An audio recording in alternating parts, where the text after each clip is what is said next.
Hi everyone, we have an amazing show for you guys today. It's very rare that I would get a chance to invite someone that has just made one of the biggest deals of his life. So we've got Hi Ashutosh, how are you? Hey, how are you? What's happening? All good, all good. I can see the smile, and we're going to get into why that smile is there. Oh, yeah. But welcome to the Money Talks episode 5. And I'm so glad to have you over here because, you're all over the news right now. It's my pleasure to be here, and I think I would also like to thank you because you have been one of the first investors into the company. So also, I would like to congratulate you as well. Yeah, thank you so much. Thank you so much for letting us be a part of the journey, right? It's all about the journey for me, and that's what makes it interesting. So I know I know this is big news, and we're gonna get into it, but we're also gonna let people get a chance to know the man or the men behind the beard, right? And Sure. get into some very interesting topics. So Ashutosh, without further ado, let's get into the fact that maybe you could tell people that are joining in right now that what is Beardo and what was the genesis or what is the idea that you guys started Beardo with? Sure. So I think Beardo was this crazy idea to actually annoy my mom. Because I always used to keep beards, and my mom always used to tell me that I actually look like a gunda. To annoy even further and to make sure that my beard stayed as is, we started Beardo back in 2015. And beard oil was the first product that we brought in the late 2015. So the plan on a serious note here was to actually find a gap, look at a category, and try to make a mark into that particular category. But also to make sure that while you're doing this, you are doing it right? Because men's grooming was a space which was virgin back in the day. So you just couldn't say that, okay, now I'll launch a face wash and I am better than all the other 1,000 crore companies out there, and my product is better. So that was not the Right. approach that would have been acceptable. So I think finding a niche, trying to get into the mindsets of Indian men, and to try and teach them about men's grooming, try to actually educate them about men's grooming, and then probably spreading our wings from there on. And I think that is where Beardo came into play here. And That's how I think we started Beardo. We thought beards are something which is symbolic to, or nearest to, when you speak of men, right? So that's Right. where we thought that, you know what, why not beards? Because that is a real problem. Let's groom men with beards, or men who aspire to keep beards, and we will take it from there on. Interesting thing that you literally did touch an untouched category, right? Because Yeah. at least for the Indian man, right, everything your mother or your wife is the one that and shopped for the creams and stuff like that, right? And the only thing Right. that the men could really look forward to was Gillette, right? I Right. don't remember any other brand out there that really catered to men. And we literally opened up a category. Now, obviously, you got the man's company, and now Nivea. Everyone's trying to do something in this Right. space. But did you at any point feel that maybe we're too early for market, or how did you guys know that you guys were right at the right place at the right time? I think this was not about the timing at the moment. It was about the understanding whether we will be able to reach the right kind of consumer online, and whether digital or e-com was strong enough to actually carry a brand like ours, right? Because we never had the money, or neither we had the background to actually go and just start with a fund which would just go and blast it out, right? So we just Right. had to make sure, was internet ready, or were the internet users ready? Did we have enough did we have enough people accessing the e-com platforms? Did we have enough people who started trusting the online platforms to buy the products if those particular products were actually offered to them? And Hmm. that was, I think, the breakout moment for us, when we really actually understood that online and e-com platforms were just going bonkers. They were just Yeah. taking that leap further, and now actually competing with the offline market, which probably was a dream 15, 17 years ago. So I think that's what was, I think the tipping point for us to go on. In fact, that was what was unique about. But I remember your pitch when you guys came. You guys didn't have any offline presence at that time.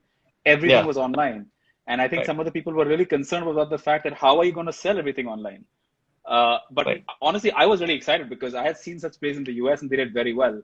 But Right. was there a conscious decision that we're not going to go offline, or was there other reasons why you did not go offline No, okay. So there first? were two things. The first thing, whenever we used to pitch, right? So people always used to pitch with actually data to back up. But here in India, there was no data in the first place, right? So now there were no big data companies to tell us, okay, these many people in India have beard. So that Right. was the question. So we did not. We had to really go out in the market, try to gather data ourselves, right? So we used to go to the shops and salons and talk to the consumers that what would happen, and then we started creating these small packets of data and try to gather those data, which was going to take a little time. Also to risk it without any data to back you up to actually go offline and then blast this out. We just made sure that online the cost of customer acquisition is much lower, True. the Very cost true. of spreading the education is much lower, to reach people is easier and much more faster. So hence we actually decided to to take it slow, to take and make sure that we have online existence first and then probably spread it offline, rather than just doing everything at once and then failing all at once as well. So to reduce that risk was our main goal. But what I really find exciting about what you said right now was, that you guys were using data, right? Right. And it's so, but I always thought entrepreneurs decide from the gut, right? So where does this come from? Where does this whole data-led decision making come from for you? Okay, so we were absolutely never data people. So this actually came when we actually closed our first fund. Before that, we had 50 no's from probably 50 different VCs. Wow. The thing was because there was no data, right? And that is when they used to ask us, we had no answer to give them, right? Because there was no data with the data companies, neither with us.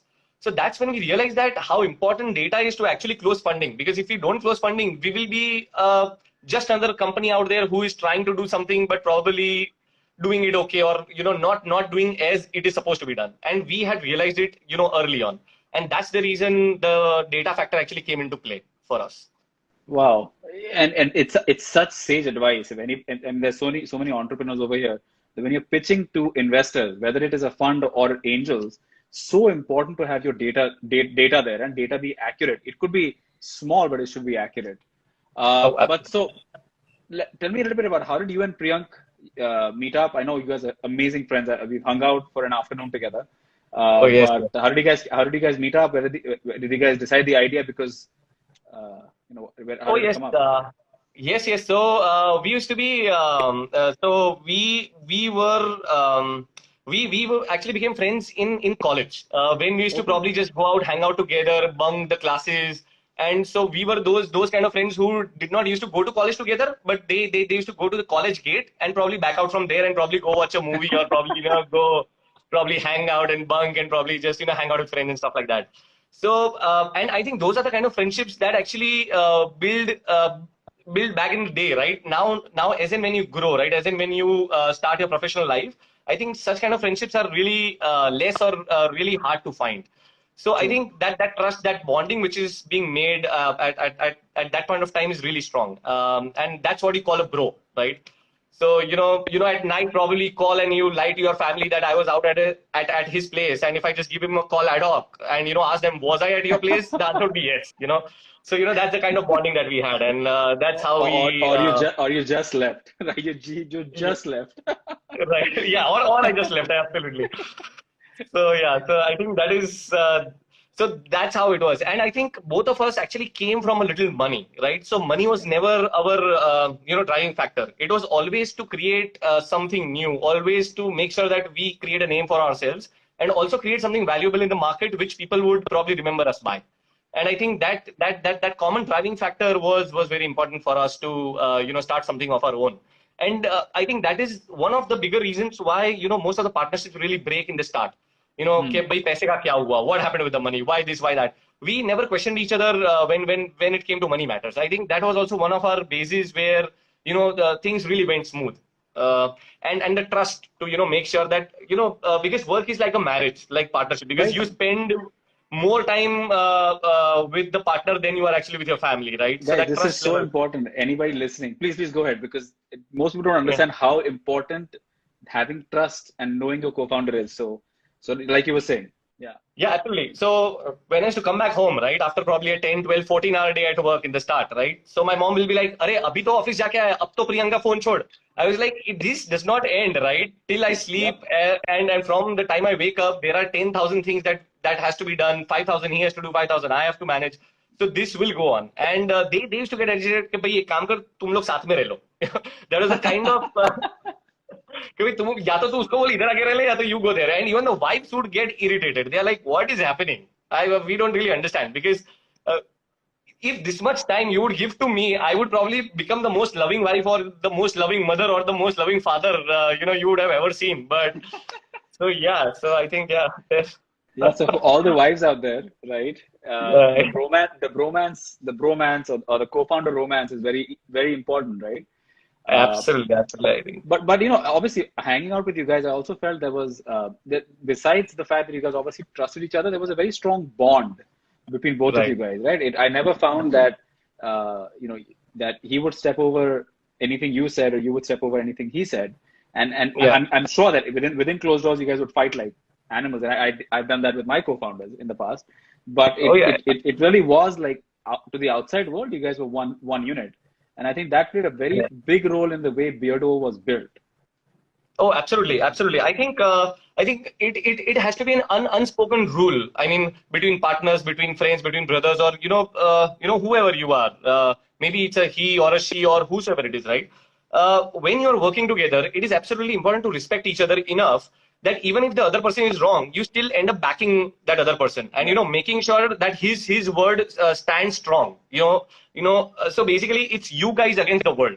So you just have to make sure that you are backing. No matter you fucking end up shouting and breaking things, when you are, fighting with each other, with, whatever it is. But when you stand against somebody, it's you against the world kind of a scenario, right? Absolutely. So Absolutely. so that is very important. I think one of the important aspects that you don't really contradict each other, or try to prove each other wrong. Later, no matter what happens behind the doors, that's a different scenario. And I think that's how most successful partnerships actually work out, right? Right, So no, right, that's great. And so I loved you guys' office, right? So obviously I come to Ahmedabad at least 10 times a year because the right. family has businesses there. I've been part of that ecosystem for a long time. But before we get into your office, a very critical question. Ahmedabad is not traditionally the birthplace of startups, right? People don't associate Ahmedabad with startups. And I'm Right. sure you guys had the opportunity there was to move to a Bombay or a Bangalore or even a Delhi, where Right. traditionally VC money has resides or is invested, right? But you guys stuck it out in Ahmedabad, and I know for a fact that you guys are a known quantity now in Ahmedabad. In Ahmedabad, Right. but why didn't you move? It would have been so much more easier. Why did you stay in Ahmedabad? I think this notion of Ahmedabad being a small city or being a city of limited resources is somewhere not right, because uh, Ahmedabad, probably Gujarat as state, and Ahmedabad as a city is probably has been a startup hub for the past 100 years or so, because Yeah. you will see the maximum amount of people who have had businesses have been from Gujarat, Hmm. at least for the state, and for that fact Ahmedabad. So I think that notion of you will not be able to do well if you don't move to a better state, or a bigger state, may not be 100% true, because the kind of business also actually depends, right? Let's say IT hub may not, Ahmedabad may not be the best places, if not the best. Yep. Uh, but for FMCG, probably it's the bestest place you could actually be and start up something, because the best of the pharma companies come from Ahmedabad, the best of the industrial estates come from Ahmedabad. So I think, given that fact, and also the cost of work here is very low. So I think one of the most important parts when you actually start a business is to make sure that your costs are really low. Yep. And Very at the true. same time, if you move to a city like Mumbai or a Bangalore or a Delhi, that cost would probably just 2 or 3x just shoot up, right? I think that also helps to be in a place like Ahmedabad, and and one of the bigger problems is the transit time for the Hmm. employees is probably at the max 15 or 30 minutes. So Yep. any employee here in Ahmedabad could probably reach his workplace in probably approximately 30 minutes at the max. So I think that is also one of the plus points, that you could find the best people. So let's say in Ahmedabad, let's say in Mumbai, if I was to open an office in Malad, I'm sure Yep. I'm not going to get people from South Bombay to come to Malad, right? Or even if I do, it will not be a lot of people there. So I Yeah. think that is the kind of compare. So rather than opening an office in an area called Malad, I think I would have an office here in a city called Ahmedabad. Yeah. In fact, my brother moved the development or the tech development center for one of our startups to Ahmedabad because Right, almost 80% of our team was from Ahmedabad, and right, they said we will not take a raise if you guys move us there because for obviously, like you said, the cost of living is so much cheaper. But I also think yeah, that the quality of life in Ahmedabad, it's a different life, right? I think yeah, people love to catch up, right? And I think right, right. that's very that's very you could say like a startup land, right? People love to catch up. There's so many places Yeah. to hang out, and people can stay up to 2 3 a.m. in the morning. I mean, I've been there and I've done all of those things. Oh, Yeah. yeah, yeah. I think one of the safest cities to probably go out for anybody. And also given the fact that it's a dry state, I think that has made our love for food even value more. So I Hmm. think people going out eating, people hanging out, so tea is one of I think the top loves in the city as well. So I think people hanging Yeah. out at tapris, at tea shops, at coffee shops, uh, there it's much more laid back.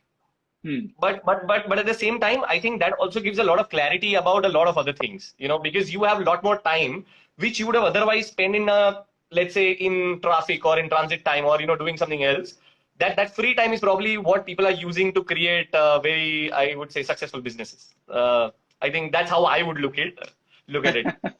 But I mean, one thing I can tell you that the business acumen of people from Ahmedabad is at another level, right? Yeah, So definitely, I completely agree with you that some of the best business men have come out of Ahmedabad, right? yeah, And it's also because I guess the bringing up is quite tough, right? On the business side, and you obviously where there is a lot of fire, that's where the strongest metal is made, right? right. So let's talk about Beardo now. Tell us, Yeah, so one of the interesting facts, and I told you about this, was that we've invested in a bunch of consumer companies, right? right. And we've exited a bunch of consumer companies. We exited Fine, Super Daily, Right. and so on and so forth. But of all of them, one interesting fact about Beardo was that it took in the least amount of money to create the result it did, right? Yes. And I want to talk about that with you. Like you came up with a very interesting business plan. I believe none of your production was actually in-house. It's pretty much Yeah. outside, and even on the selling side, you kept it outside the company. So you were only Yes. focusing on building the brand, right? And Right. that was a very unique thing that I found about your business plan because most people try to do all three or at least two, right? And you did only one, but you created an amazing result. So if you Yeah. could tell us a little bit more about this whole how the strategy came up and why you chose to Sure. do that. Sure. Absolutely. So the plan that when we started the business, so me and Priyank were actually thinking very, I would say, traditional. So what we are trying to do was to actually create a very sustainable business where we would earn out of that business and take some money home, right? Hmm. Or probably not even home, but we reinvest in the business. I think that was our initial plan, and I think that is what kept us in check. So every time that we went out and raised money, we were always thinking that what if this was our money? What if this was our hard-earned saving that came from our family or probably even from ourselves? How would we spend it? So every time that we were going to spend every single penny, we were making sure that was that the best kind of decision that we are making? Was Makes it the sense. best way to spend that particular money? Also to make sure that the decisions were taken to profit the Hmm. company rather than just taking it for the sake of it and just for the growth. Because while growth was very, very important, it was very important that the company remained very, very sustainable, cash rich, and could take any calls that it actually wanted to whenever it wanted. Rather than, Hmm. thinking of, acha, paisa nahi hai account mein, or, thinking of, if we do this, we'll be, cash trapped. Rather than thinking of that, we were always thinking, sell, sell, sell, make money, and then probably take a call or, do whatever you want with that money. And what that did was that gave us the power to save so much money that as and when we were raising the money, we were actually just putting it in the bank in safe deposits, rather than actually bringing out for the growth, because the Yeah. business became so strong that it was funding its own growth. And I realized So that you told me this that yeah, yeah, essentially all the money you raised just kept sitting in a bank account, and you could have probably done yeah. it without raising money at all. Yeah, So exactly. Because even when we actually had the money in the bank, right? Even that was one of the weakest or probably one of the positions where the founders would say, you know what, let's just blow up this money and try to reach that X amount of revenue. But that does not necessarily mean that you will be able to sustain at that level, and then you will be also be profitable at that level, because not Right. every single penny earned has the equal amount of profits that you'll be doing, right? So that's the reason that we made sure that even if we had money in the bank, we will make sure that the growth that comes will come strong, will come very, very sustainable, rather than just saying that okay, we just doubled the numbers month on month. Rather than doing that and just for the show of it or just for the heck of it, we made sure that it happened from its own money, and we just saved that money for I would say a rainy day or probably a better growth opportunity.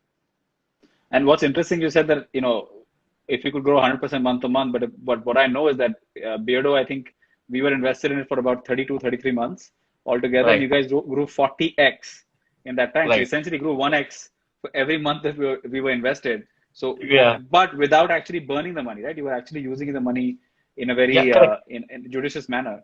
And I really appreciate that, because obviously we got those reports and we analyzed them, and really liked the way you guys were not actually spending the money. You guys were actually Right. investing the money, right, in the Yes, business, and you always looked at it that way. So it was, it's really is one of those things that founders should understand, right? That this money given to you is not money to spend; it's money to invest judiciously into the future of your company. correct. And I'm glad you brought up that point. But what were some of the challenges? I'm sure there were challenges. What were some of the challenges as you scaled this 40x kind of growth in the last Sure. 33 months odd? Sure. Yeah. So just before I get to that question, also to add, because of that thought process, today, Mhm. even if COVID lockdown went on for probably let's say 6, 8, 10 months, we would still be funded enough to pay all of our employees fully without any pay cuts, and even then sustain ourselves and still grow. So Wow. that is what this money did, right?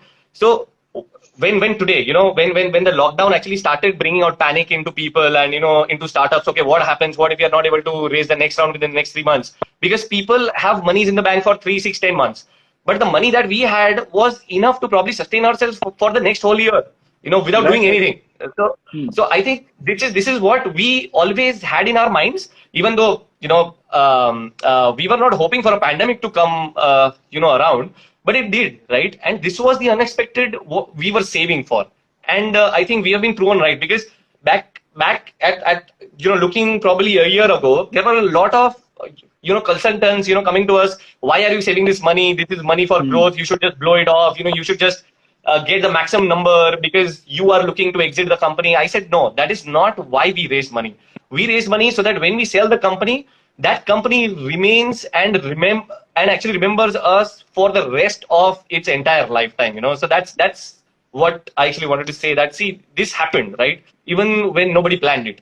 And if True. you had that money, I think you would have been the best, company to be in at this stage.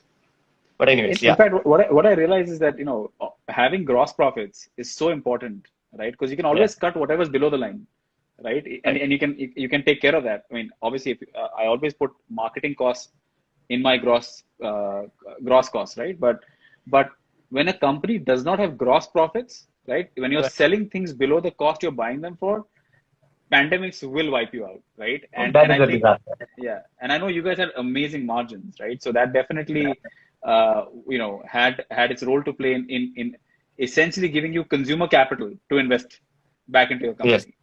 absolutely, absolutely. Yes. So The- if you had to say like what, let's talk about some of the, like, again, we'll come back to the question about you grow so quickly, right? And Right. and obviously, did you actually think you could plan for this kind of growth? Because most people think they can plan for this kind of scale. Not really. So even today, so even when we made our first business plan, the plan was to actually reach the goal of half we have reached today. Acha. So yeah. So when you actually create a business plan, you actually take these fictional numbers which you may or may not reach. Right? Really, it is just there to raise money. So I think one of the things was we actually went to this funding company, a VC or probably a standalone investors. They're like, I don't think you can reach this amount. What if I give you 200 crores? Would you be able to reach the amount today? I was like, no, that's not how business works. That's not how a mobile phone back in Motorola of 1992 turned into an iPhone today, right? It took 15 years to gruesomely, grow from model to model, bringing the cost down, getting the tech in place. This is very similar. You can't just bring a 100 crore revenue company in like just 1 year, just because you have enough funds. It is a process. It will grow on its own, and then you will be able to reach that target. So So what you're saying is a myth buster that money cannot solve all problems. yes, absolutely. I think, yeah, that's rightly put in that way. Yeah, because most people believe if I throw enough money at it, the problem will get solved. But like you said, there are certain processes that cannot be skipped, right? And that's Right. it's very important. So let's talk about branding. And I know Beardo has really, really strong and very catchy branding. I really like even your Instagram posts are very, very thought out, thoughtful Right. and racy, right? So where would you guys bring in a consultant or what? How did this whole persona come up? No, so not really. So when we started, we were only a four people team, where that includes me and Priyank. So I and Priyank personally used to make sure that whatever communication goes out is actually made by us in the first year and a half of it. Okay. So see because the funda that we had, which was very clear. So to have a third party agency probably go out and do something is actually a little challenging, because Hmm. if they had that idea and if they were clear of it, then they would have gone and created their own company, right? And that Right. is how the difference is, because what you have in your mind, you may not really be able to put forth to probably for a third person to create an idea for you.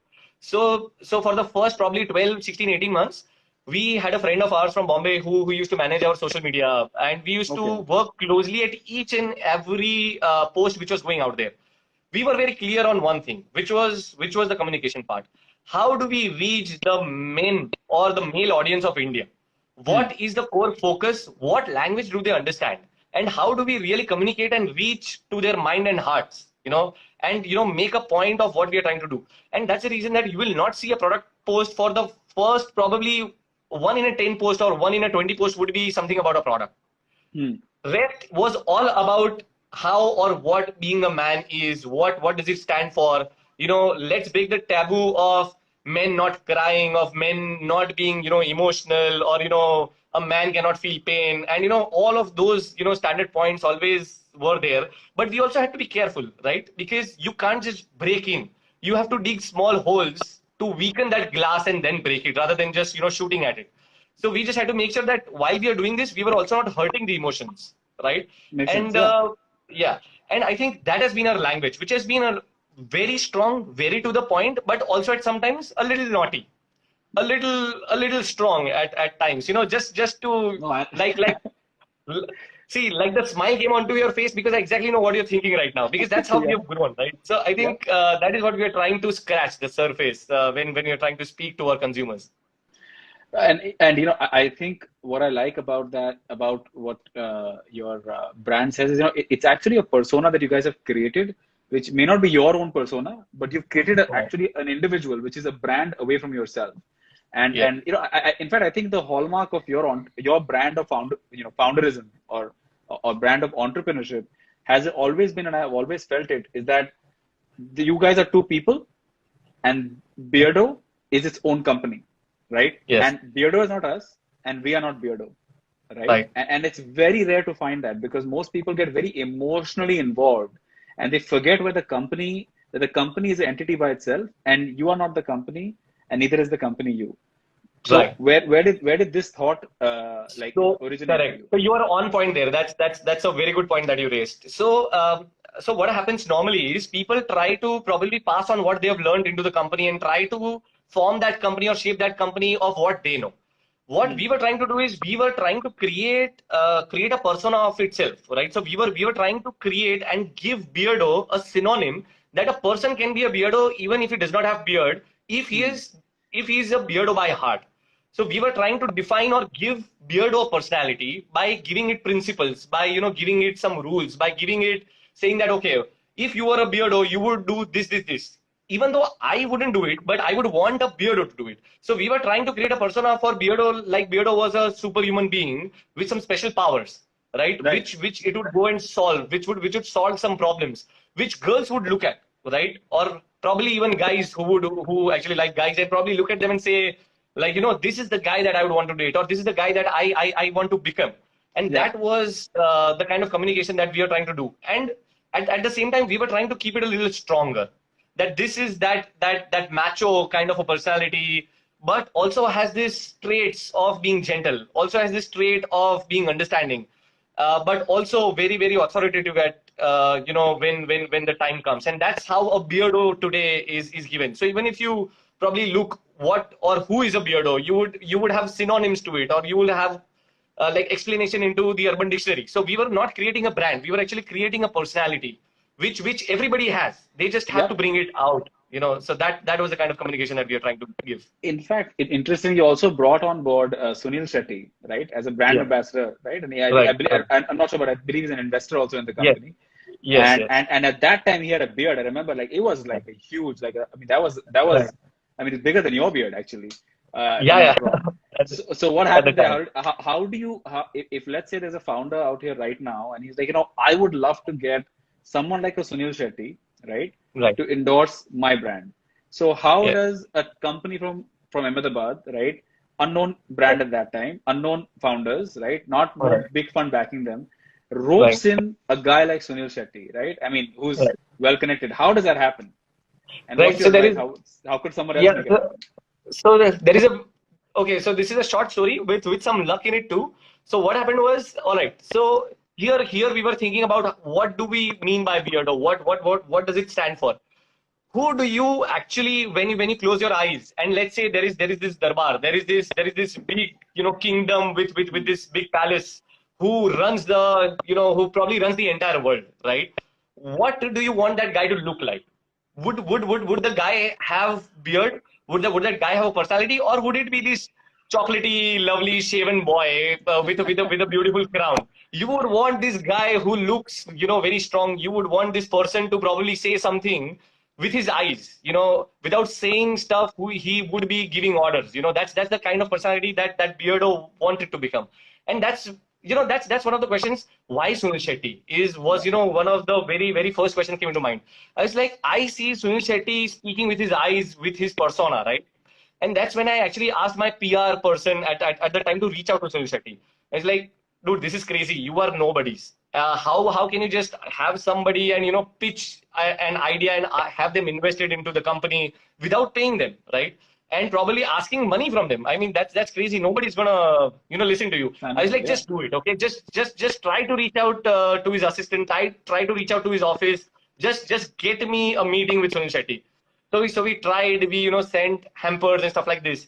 And he probably pondered upon the website, because he actually had a beard and there were not many companies here. So when we reached out, he had actually seen our website at the time, and the website was very vintage, and did not have e-com platform. There were thumbnails which were still not designed well, and so then we reached out to the assistant. Assistant said, yeah, Sunil sir has knows about the brand, and we were surprised. We were like, okay, can we come and meet him? He's like, yeah, can you come down tonight? I was like, no, we are from Ahmedabad. He's like, see, he's traveling tomorrow, so if you can come today, we can have a meeting.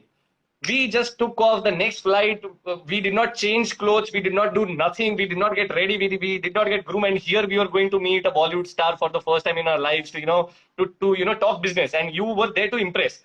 And Yeah. here two boys reach his office and he's waiting for you guys. And we had a brief 25 minute meeting, about 25-30 minutes into the meeting. He's like, whatever you say, I'm in. Wow. And we could not believe 25 minutes. ourselves. Yeah, we like to believe that we are good salesperson, or the sales pitch was very extremely awesome, and probably that should have been recorded. But after 25 minutes of into the conversation, he was in. And I think that was our luck, and probably he was being gracious about us flying, and he was just being kind to us. But I think we closed the deal in a day's time, and he was on board. And as soon as he was on board, I think that changed something into this category. I think that changed people giving more eyes to the brand, giving to the category, and because he also looked wonderful with the beard, Yeah. that really helped uh, in some sense. No, and what I love about the story is the way you cold called this. I'm a cold caller. I've cold called Yeah. my way all my way in the US, and even in India. And I always like that about these. The amazing entrepreneurs are the guys that really do not give that do not give a F about picking up the phone and calling. Right? What's the worst that Right. could happen? They could say no. but they definitely Yeah, can't that's it. shoot me, they definitely can't kill me, right? So Right. that's amazing. I mean, it's such a valuable lesson again for any entrepreneur that's logged in, and there's a bunch of people logged in today to listen to you, Ashutosh. So let's talk about how did Marico's deal happen? And I have a bit of insight because I know something from the other side, but I believe you Right. actually did not. You didn't reach out to Marico for an acquisition. No, no, not really. So, okay, Yeah. so this is something that happened again out of luck or fluke or whatever you call it. So what happened was we were growing faster on e-com. One we had closed around with VCATs. Now there was an email in the support email ID. Now support is an email ID where it is spammed, right? It is spammed by sales marketeers. Probably it is filled with customer inquiries, customer orders, and there was this one email which had gone to spam Okay. folder from one of the team members who had actually reached out to us from Marico saying that, hey, let's talk. And somebody from the support staff actually came to me and said, Ashutosh, I think there is a mail from Marico. I was like, just ignore it. I think it's a spam. Why would Marico want to talk to us? And I really ignored. But that night I was just thinking, and I said, you know what? Even if it's a spam or even if it's a Nigerian email, giving you Nigeria. $10 million, probably let's just look into it if it is from the Marico ID or not. So I did look into it, and I actually picked up the call, and they're like, hey, we are really interested in what you're doing, and we just like to explore it further. And that's how the whole conversation started, and the rest is history, like you know Yeah. it. I believe they were trying to invest in the brand from the family office side first, but I think Marico had like a dips on anything that the family office did. They just loved it. I mean, it was Yeah. Yeah. yeah. So, but I guess that's the value of building such a strong association, such a strong story that Right. Marico would like an extension into his brand with you guys. And I think they're one of the first movers, at least in the larger FMCG players, to actually get on a men's brand specifically, like Beardo. Oh yeah. And So what actually happened was so here was the thing, because the VCs back in the day did not really have the acceptance because there was no data to back men's grooming except shaving, right? So what Mhm. happened here was people are not really acceptable, and probably there were not enough brands who were doing sizable business. So that was also a point of concern for them. So as soon as Marico and Beardo closed a deal, I think the wave and the ripple went out in the market, and I think most of the other companies or the nearest competitors actually closed deals with similar kind of companies. So Correct. what happened was VCs at that time probably missed out on the whole opportunity of taking this and probably making it even a bigger category as they have been able to do with all the other companies and especially tech. And I think that is something which was started by us, and we have been a little gloaty about it that what we took something away. We are sorry about it, but we don't really repent on it. I think. But also I think this is a very good amalgamation or marriage, because at the end of the day I think these are the 5 6 7 companies who have the best kind of products and brands in the country, right? And I think the end game is either to sell it to them or either to create an exit for your investors via the share markets or the markets, right? So I think this is one of the better stories to tell people that if this is something of an opportunity that you get, I think go for it. And tell us about the acquisition. How did you come up? Like, you go to a company like Marico, right? Right. Again, massive. They've got every single analyst available to make deals Oh yeah. happen. And here are two Right. guys from Ahmedabad trying to decide what's the value of my company, Right. and trying to negotiate a deal with these guys. What was it like, and what was Right. the So here's how the first meeting went. Okay, so they had invited us to Bombay at their HO, and so me and Priyank just carrying some pieces of paper. We are just hanging and chilling, and we are like, you know what, we are these cool dudes into the men's grooming category. Let's see how corporate works.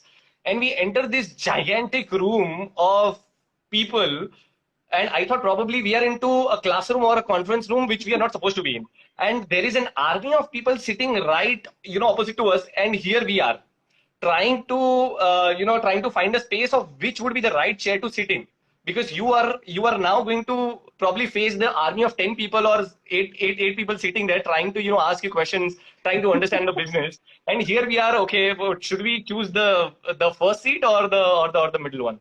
So I think once we went there, we really understood of where they come from, what they are trying to find, what they are trying to build, and what they look into, companies like ours, or what they are trying to look into the startups, and how they are trying to create this mix of both the old and the new, and create a digital first or a digital heavy brands, because Mm-hmm. that I think they also have realized is the future, which is very evident now. So I think it was fun.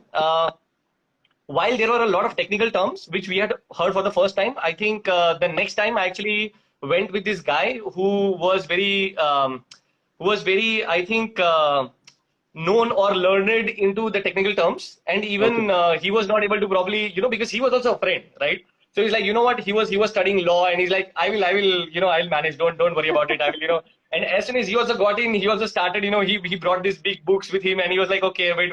Let me just page number 10. Okay, what does this mean? Wait, page number 155. What does this mean? And that's how it was going. So I was like, look, you need to bring in somebody who can explain us stuff in our language, something that we would understand. And then I think the team was really kind enough to, explain us like laymen of, what they are trying to build, what were the terms, what are the technicalities, and how the deal would go. And that was fun. And then finally you signed the deal, right? Now Oh, the deal yes. is Oh, yes. signed. Yeah. Uh, what was it like? Now you're like, you know what? I have to go tell my investors what just happened, right? Oh, yeah. Uh, so Right. what So what was here, what was that moment like? So, okay, so here was the thing, right? So when you're dealing with such a gigantic company, right? What happens is the deal does not really end at your set date in your mind, right?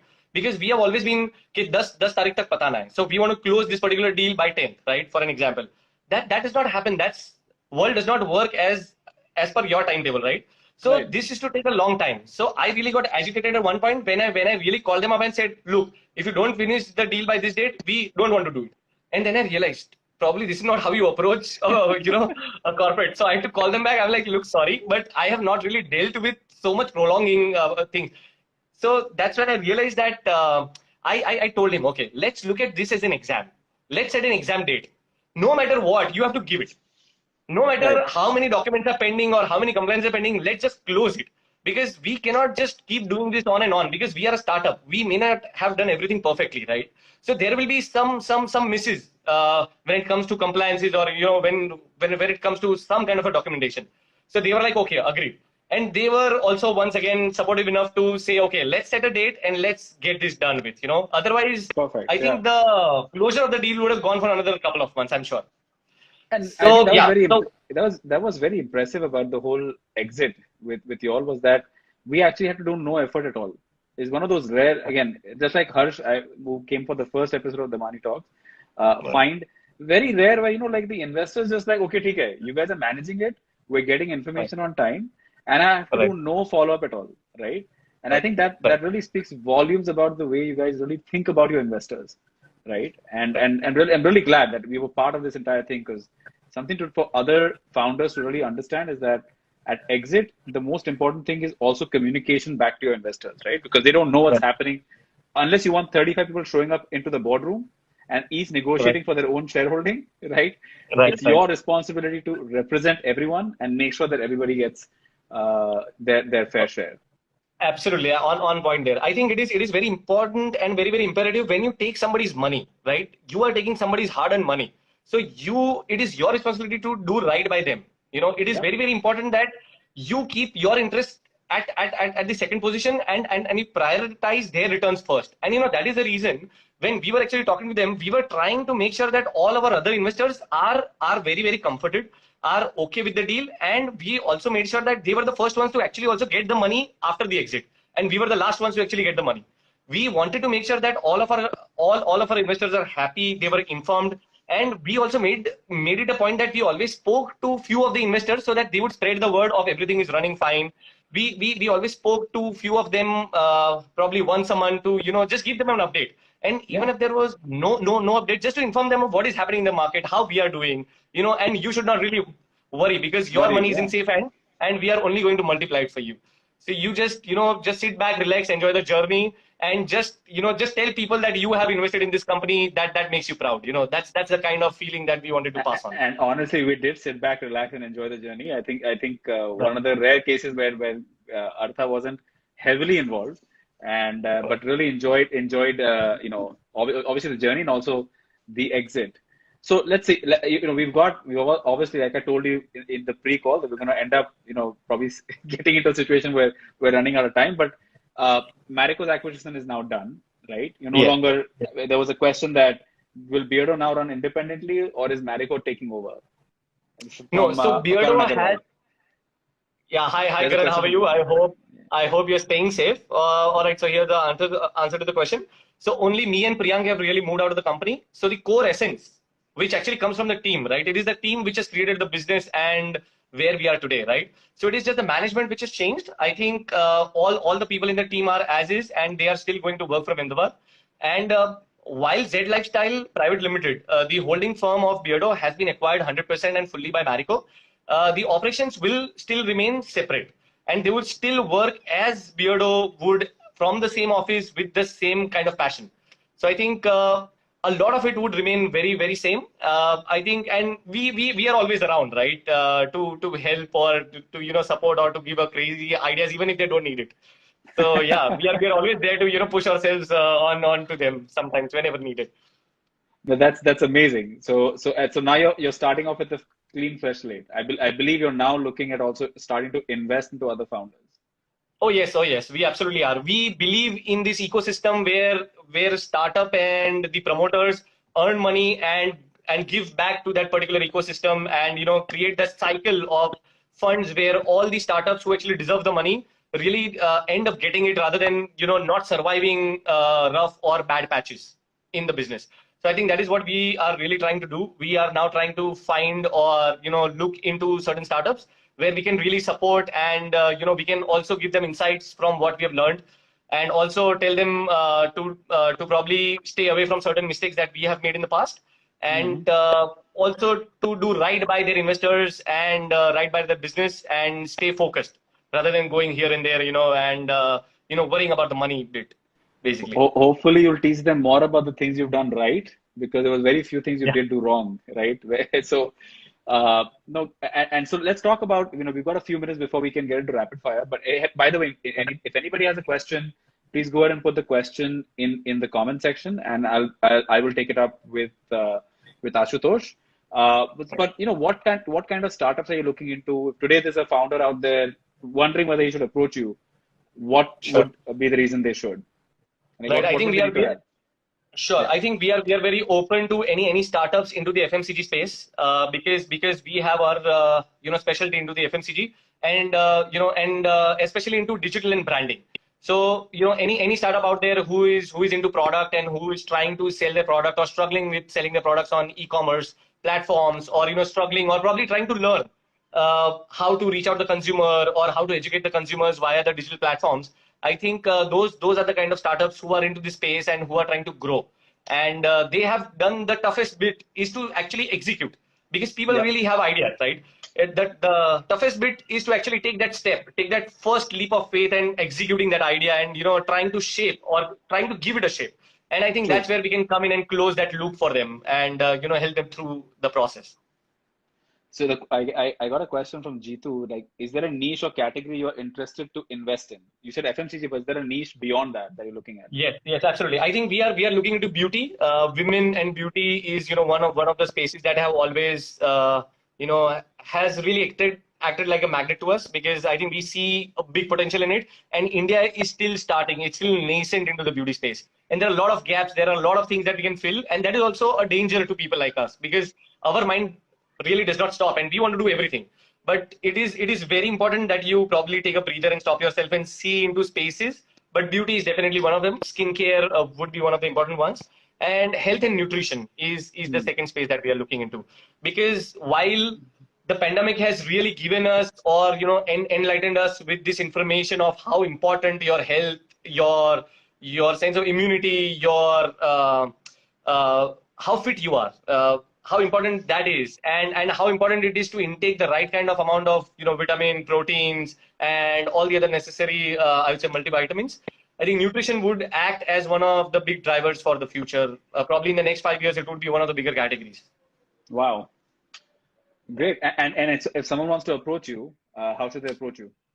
So they can reach me at my email ID, which is Ashutosh Valani, my first name and my last name at gmail.com Great. at So any given point of time. any entrepreneurs with an FMCG startup in the three niches that we just talked about, and otherwise as well, I believe you're also investing in other categories. The best way to reach out to Ashutosh, ashutoshvalani at gmail.com. So Ashutosh, I've already got the gong from the team, and All right. I think it's in our WhatsApp group that we need to move to rapid fire. I know you've been Right. preparing for it, so Right. I'll get Just so just a spoiler, I'm not good at this. So people who are watching do not expect great answers from me because I'm sure I would just probably end up. So if you have a show to watch, probably now is the time to change the channel. Okay. Well. Hopefully, you guys will all stick around. In fact, the viewership just hit its highest point right now. So, okay. First question: what do you know now that you wish you would have known earlier? I think okay, money is very important. I think it is important to earn money and not just run after dreams blindly. It is also important that while you are doing a business, it is very important that you earn money and you have enough to uh, take failures as they come rather than being upset about it and then struggling around it. So I think one I think this will be two answers. This too, yeah. Don't be afraid of failure then, yeah. So have some money, some backup there. One piece of advice that you received that you still follow. Well, yeah, it was to make sure that the team is one of the important keys to anything that you do. It's the people that you work with is should be like your family. So rather than Hmm. treating them as employees, treat them like they are your own. And I think that would bring that level of trust into them and take the business forward. So whatever you do, make sure that you treat people right. And I think the good karma will come back to actually reward you for sure. Each word is worth its weight in gold. That what you just said. Each word. Oh. Uh, one thing that you know to be true, but very few people agree with you on it. Uh, Beards are great, especially my mom wouldn't agree to it, but see, I told you I already gave that that sign that answers may really go here there, yeah. No, I like So that one. Actually, I've tried to grow a beard, but after about 3 weeks, I just like But maybe I'll get some pointers from you on how to grow one. yeah. Your biggest piece or biggest advice rather to founders about fundraising. I think know your consumers. Make sure that the data that you present to the people or to the investors is very accurate. And you should know what you're pitching. You should know what exactly you want out of it, and there should be enough data to back what you're trying to claim. Just don't go with any data and just don't shoot anything just for the sake of it or just because you want to show that you are the smarter guy in the room. There will be smarter people. Just listen to them and probably take their feedback as well. Yet don't quote a Nielsen report to say that's Yeah. the data set you worked your business plan on. Such a again, uh, what's a piece of advice again that sounded Right. good at the time you heard it. It sounded amazing, but it was Mhm. terrible eventually, like when you tested it out, or maybe you Sorry. didn't follow it. Okay. You get Uh, a lot of advice and you're like, oh, this sounds really good, but then when you actually apply it or you think about it later on, you're like, oh, like so, like, for yeah. example, for us, Harsh said that the worst piece of advice he got was, copy, this is happening in China, copy it over here, right? And he said that Right. was the Right. worst piece of advice. So, what would that be in your experience? Yeah, I think okay. So there are worst pieces of advices that we used to Yeah. get on every single day, and a lot of it we actually implemented. And because the brand was said that it really used to work for us for some reason. So very similar to what you just said, right? So people used to say, why don't you bring a beard wipe? Now you have seen baby wipes, you have seen hand wipes. What is a beard wipe? We really ended up launching it, and it did not do wonderfully, and it failed. But as soon as we stopped that product, people started asking, "Why did you stop beard wipes? We now need it," and we ended up relaunching the beard wipes. And so there's some crazy things that happen. There is no data, there is no answer, there is no really technicality behind it, there is no logic behind it. It just goes sometimes. So yeah, so I think there were Wonderful. many such advices. And yeah, also one of the worst advice was to, yeah, why don't you have your own house? Probably, you should have a house of your, so instead of getting an office on a fifth or a seventh floor. Why don't you have a house where each floor is a department of its own? And we really ended up actually going and probably scouting for such places where it was a 5-story building. And after we heard the rent or the price of the building, we just probably we said, you know what, let's not waste time. Let's go back to where we are right now. So Oh, yeah, so wow. there have been crazy stuff. Yeah, if an investor can provide one value to you besides the money, what would it be? And we'll have to be short now. I think it has to be experience, and it has to be the right piece of advice from whatever he has learned from the failures of all the other investments that he would have made or she would have made. So again, data backed advice is what you're saying, right? Or at Yes, least yes, you've absolutely. experienced it. Right. One thing you would like to change about the Indian startup ecosystem? I think more acceptance. I think even today, when you speak of startup, I think people only try to copy what is happening in the West, and they are really afraid to take a step towards their idea sometimes, and they actually change their ideas as per what the funding parties say to them. I would rather say, you know what, don't be afraid, don't listen to every piece of advice, take it positively, but don't really have to don't be scared when somebody tries to scare you. Just go for it, because that's how the best of the businesses have been made in the past. Fantastic. And I think so. If you could pick the brain of one person for 24 hours, ask them anything you want, like for yourself, who Right. would it be? I would like to say, okay, this is a cliche question, but I would like to say, answer is the cliche, not the question. I would like to say Mukesh Ambani, because what is going on? He's in top 10. How do I get to the first five or the first two or the first three? And what is the play? Why is this happening? Is Jio going to be listed in India, or is it going to go to Dow? Is Reliance going to become one of the world's richest? It already is, but in the top 3 or 5.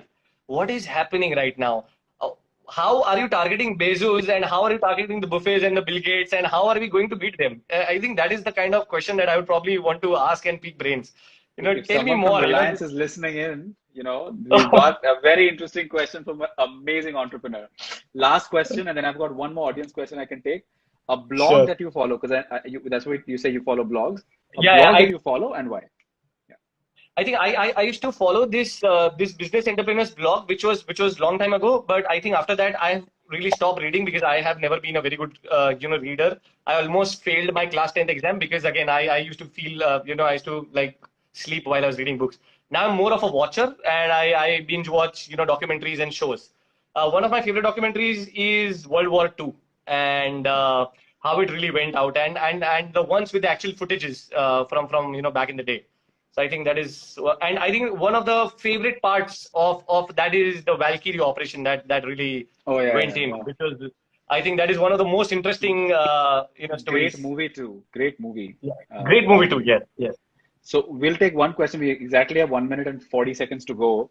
I'll take Sure. one question from Shukla Siddhartha, I believe. As a startup, how do you deal with the distribution of your product across India? Did you have to fight for shelf space, or was e-commerce the only main source of distribution? Very, very specific question. And Yeah, yeah. Ashutosh, you'll have about 20 seconds to answer it.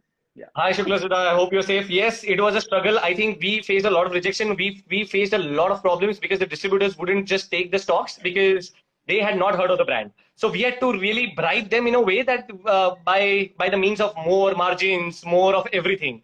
Once we were settled, I think we started pulling that back, and we then actually balanced out the situation. But in the start, I think it is very difficult to probably push it out. But you have to again take that salesman pitch and go to each and every distributor and give them and sell them your dream, that what you're trying to build will really come true one day, and he will be the most gaining person in this particular deal. And that's how we have closed 150 distributors today, pan India.